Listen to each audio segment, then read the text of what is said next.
Assalamualaikum, sekali lagi selamat petang. Saya ahli farmasi jemputan. Bagi yang baru masuk, saya Nurul Jannah, ahli farmasi, dan sekarang ni saya bersiaran di Farmasi Pasir Panjang.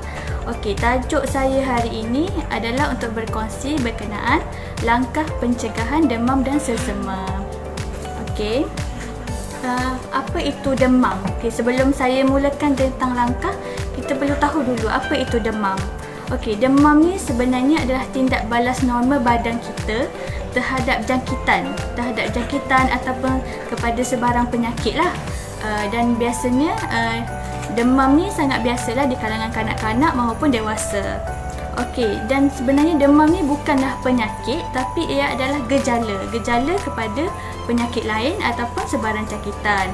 Okey, yang kedua selsema. Okey, selsema ni sebenarnya adalah satu jangkitan kepada tekak dan hidung. Biasanya disebabkan oleh virus lah. Okey, kita proceed kepada langkah pencegahan. Okey, sebenarnya untuk mengelakkan daripada kita dijangkiti, langkah pencegahan amatlah penting. Okey, antara langkah yang kita boleh ambil adalah antaranya kerap cuci tangan.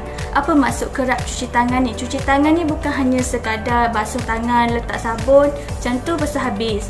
Biasanya kita rasa okeylah aku dah pakai sabun. Okey, sebenarnya kita ada 7 langkah mencuci tangan dengan betul mengikut saranan kementerian lah.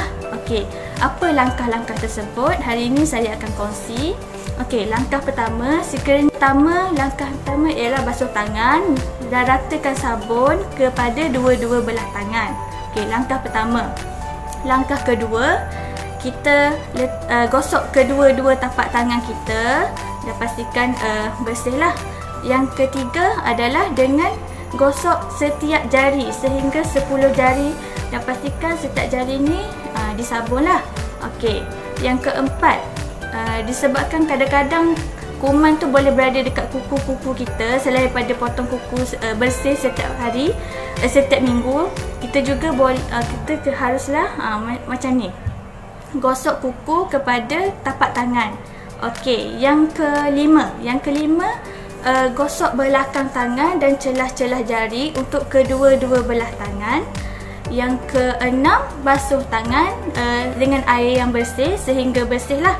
Dan yang ketujuh, akhir sekali, lap dengan tuala dan juga ataupun tisu. Okey, 7 langkah ini biasanya kita ambil apabila selepas keluar daripada tandas, sebelum makan, semasa penyediaan makanan, selepas dan sebelum penyediaan makanan, dan juga semasa penyediaan makanan, ketika menyentuh bahan mentah ataupun apabila kita rasa tangan kita kotor lah. Okey, itu adalah yang digalakkan untuk basuh tangan, tapi sekerap yang mungkin adalah lagi digalakkan lah. Okey, selain daripada itu, bagi yang belum dijangkiti, kita boleh juga memakai penutup hidung dan mulut supaya jangkitan tu tak berlaku lah, dan juga mengelakkan daripada pergi ke tempat-tempat yang sesak atau ramai orang.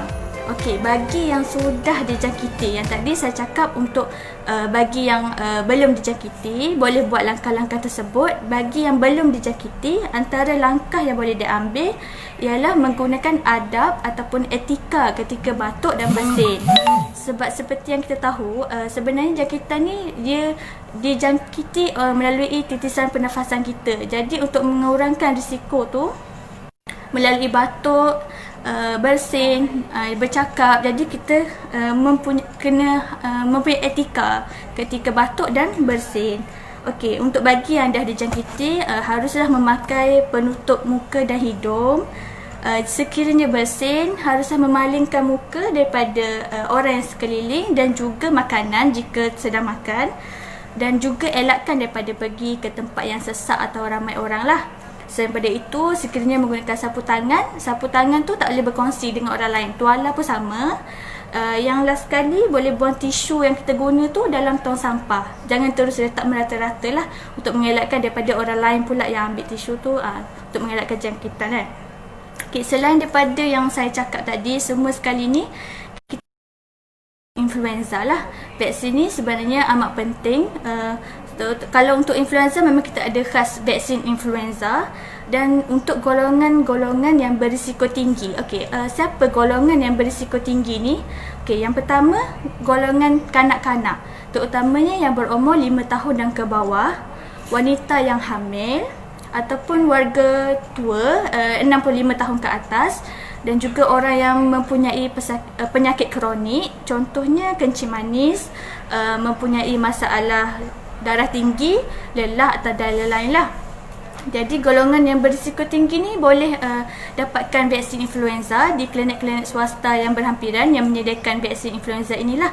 Dan berapa kerap kita perlu ambil vaksin influenza ni? Sebenarnya vaksin influenza ni disarankan untuk diambil setiap tahun. Sebab apa?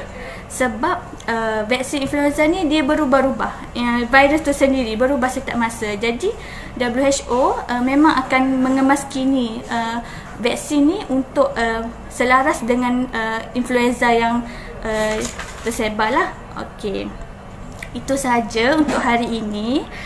Antara langkah-langkah yang perlu kita ambil, saya recap balik: kerap cuci tangan, elakkan daripada pergi ke tempat yang ramai orang, sentiasa memakai penutup hidung dan mulut, mengamalkan adab-adab ketika batuk dan bersin, dan juga sukalah saya untuk ingatkan bahawa pencegahan itu adalah lebih baik daripada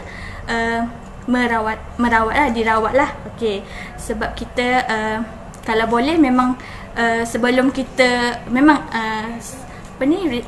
peluang untuk sembuh tu tinggi, tapi kalau boleh kita nak badan kita risiko untuk dijangkiti tu kurang. Jadi kita amalkan semua yang ni, insya-Allah akan kuranglah jangkitannya.